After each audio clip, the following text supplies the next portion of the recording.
Number one reason जिसकी वजह से आपके सेल्स के लोग बढ़िया सेल नहीं कर पा रहे हैं वो ये है कि वो आपकी तरह कस्टमर के साथ बढ़िया सेल्स का कन्वर्सेशन नहीं कर पाते।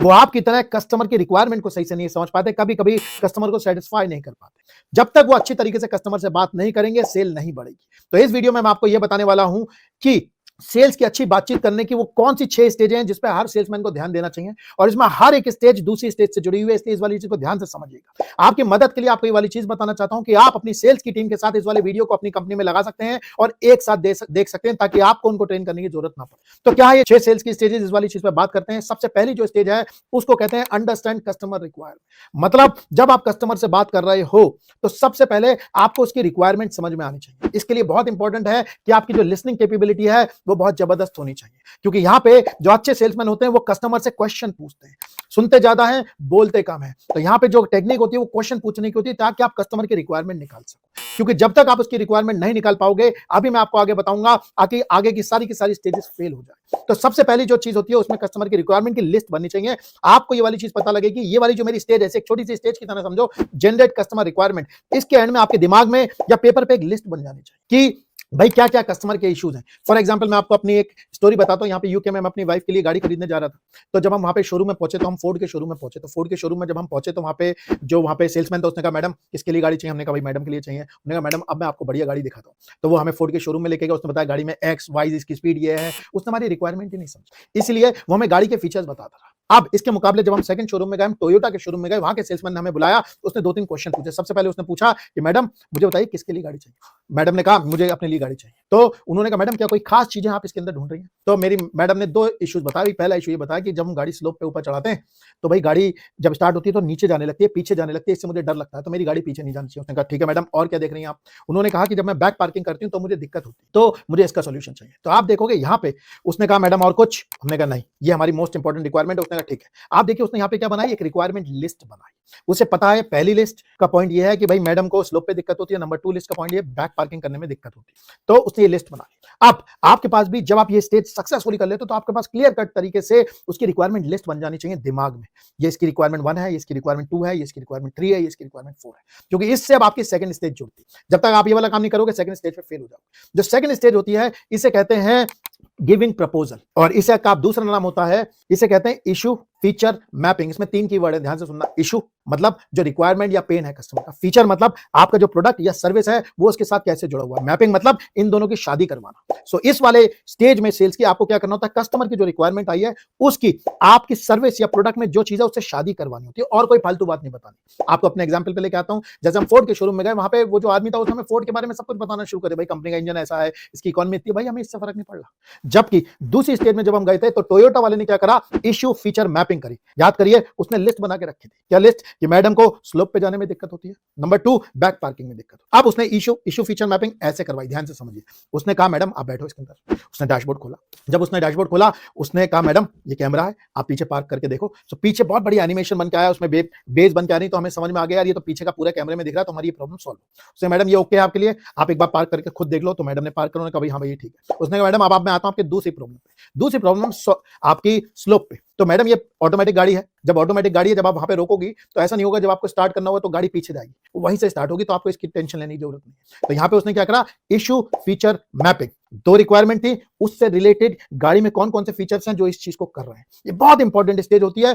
पूरी अपनी कहानी मत सुनाइए, हम फलाना है निमकाना है, ये करते हैं वो करते हैं, इससे कस्टमर को कोई मतलब नहीं है। कस्टमर की पहले जो बेसिक रिक्वायरमेंट है वो पूरी होनी चाहिए। सो ये हो गया आपकी दूसरी स्टेज। अब जो आपका सेल्स का कन्वर्सेशन है वो जाता है तीसरी स्टेज पे। तीसरी स्टेज जो होती है उसे कहते हैं ऑब्जेक्शन मैनेजमेंट। अब क्या होता है, जब आप कस्टमर को प्रपोजल देते हो, आप ये वाली चीज बताते हो, तो कस्टमर को आप उसका प्राइस बताते हो, तो कस्टमर के कुछ क्वेश्चंस होते हैं, ऑब्जेक्शंस। ये ऑब्जेक्शन कोई नए ऑब्जेक्शंस नहीं होते हैं, वही उसी तरीके के ऑब्जेक्शन होते हैं। मोस्ट कॉमन ऑब्जेक्शन जो होते हैं वो होता है आपका प्राइस का ऑब्जेक्शन होता है, डिले का ऑब्जेक्शन होता है, कस्टमर कहेगा मैं इससे पूछ के बताऊंगा, उससे पूछ के बताऊंगा, या आपका ट्रस्ट का ऑब्जेक्शन होता है कि आप जो कह रहे हो वो बात कस्टमर को समझ में ही नहीं आ रही, या उसके पास पैसे नहीं होंगे, ये वाला ऑब्जेक्शन हो सकता है।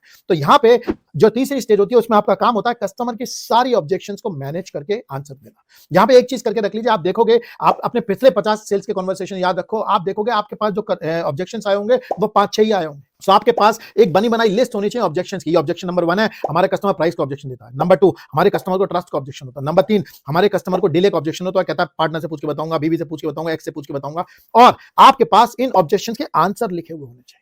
एज अ बिजनेस ओनर जब आप ये वाले आंसर देते हो, उन्हें नोट कर लो, लिख लो और अपनी टीम को ये वाली चीज याद करा दो। याद कराने का मतलब है जैसे बचपन में रट्टा मारते थे ना, उस तरीके की चीज करवानी है कि भाई मैं कस्टमर हूं, उससे आप रोल प्ले करोगे, उससे कहोगे भाई मैं कस्टमर हूं, तू सेल्स का आदमी है, मैं तुझसे कह रहा हूं तेरा प्राइस महंगा, बोल के दिखा। वो रटी रटाई तरीके से ये वाली चीज बोल देनी चाहिए उसको, स्क्रिप्ट की तरह, जैसे पिक्चर में एक्टर एक्टिंग करते हैं उस तरीके की चीज है। वो डायलॉग रटे हुए होने चाहिए, नो हेल्प, ये बिना देखे याद होने चाहिए। ये आपको जरूर करवाना है। आप लोगों के लिए मैंने एक ऑटो पायलट की ट्रेनिंग भी बना रखी है 45 मिनट्स की। अगर आप अपने बिजनेस को ऑटो पायलट पे लेकर जाना चाहते हो, उसका भी लिंक आपको डिस्क्रिप्शन में मिल जाएगा।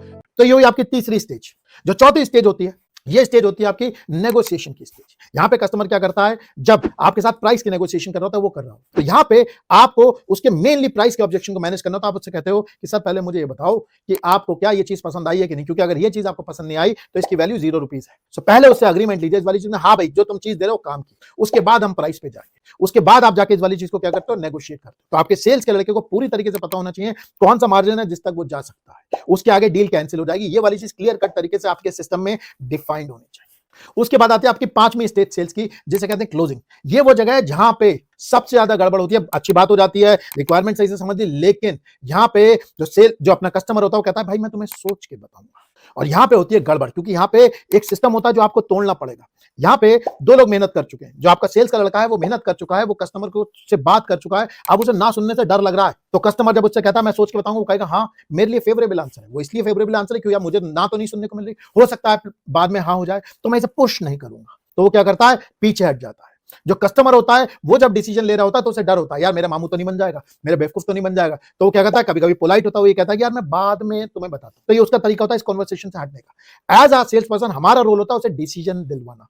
नहीं लेना इज अ गुड डिसीजन, ले लेना is a good decision, no decision is not a good decision. So आपका काम होता है उसे डिसीजन की तरफ लेके जाना। तो इस वाली चीज में आप उससे एक छोटा सा क्वेश्चन पूछ सकते हो, और ये वाली जो लाइन है आप ऐसे के ऐसे लिख लेना अपने पास। आपका जब कस्टमर छोड़ के जा रहा है तो उससे पूछोगे सर क्या मैं आपसे एक छोटी सी चीज पूछ सकता हूँ, वो कहेगा हाँ। उसे कहना सर हमारे कस्टमर जो है जनरली जब चीजों को नहीं लेते तो 3 वजह होती है। पहली वजह ये होती है कि उनकी अर्जेंसी या नीड नहीं होती। ऐसा तो नहीं है सर आपने मुझसे लंबा कन्वर्सेशन का। नंबर 2, वो ट्रस्ट नहीं कर पाते जो मैं कह रहा हूँ इस वाली। तो सर आपको कोई हमारे प्रोडक्ट या सर्विस से लेके कोई ट्रस्ट का इशू है, मुझसे कोई ट्रस्ट का इशू, वो कहेगा नहीं। कहना सर तीसरी वजह होती है प्राइस की। अगर वो प्राइस की बात कर रहा है तो आप दोबारा अपने प्राइस के नेगोशिएशन को खोल सकते हो और बात कर सकते हो। इससे आपका जो क्लोजिंग रेट है वो बढ़ जाएगा। जब आपकी ये वाली स्टेज हो गई, उसके बाद आती है आपकी लास्ट स्टेज। लास्ट स्टेज होती है फॉलोअप की स्टेज। तो यहां पे आपको फॉलोअप का कन्वर्सेशन करना होता है। हो सकता है कस्टमर उसके बावजूद भी चला जाए, तो यहां पे कभी भी कस्टमर से मत पूछो कि सर मैं आपको फॉलोअप कब करूंगा। उनसे कहना क्या सर मैं आपसे परसों बात कर सकता हूं। उसे हमेशा टाइम दीजिए, 2 टाइम का, और उसके बाद उससे बात करिए। आपके पास आपके फॉलोअप की 3 चीजें क्लियर होनी चाहिए। आपके सेल्समैन को ध्यान से समझ लीजिए। पहली चीज ये क्लियर होनी चाहिए कि फ्रीक्वेंसी क्या होगी आपके फॉलोअप। आप तीसरे दिन फॉलोअप करते हो, 5वें दिन फॉलोअप करते हो कि 7वें दिन फॉलोअप करते हो। नंबर 2, वो जो फॉलोअप करोगे वो कौन से मीडियम से करोगे, व्हाट्सएप से करोगे, ईमेल से करोगे, किस चीज से करोगे। और नंबर 3, आपका मैसेज क्या होगा।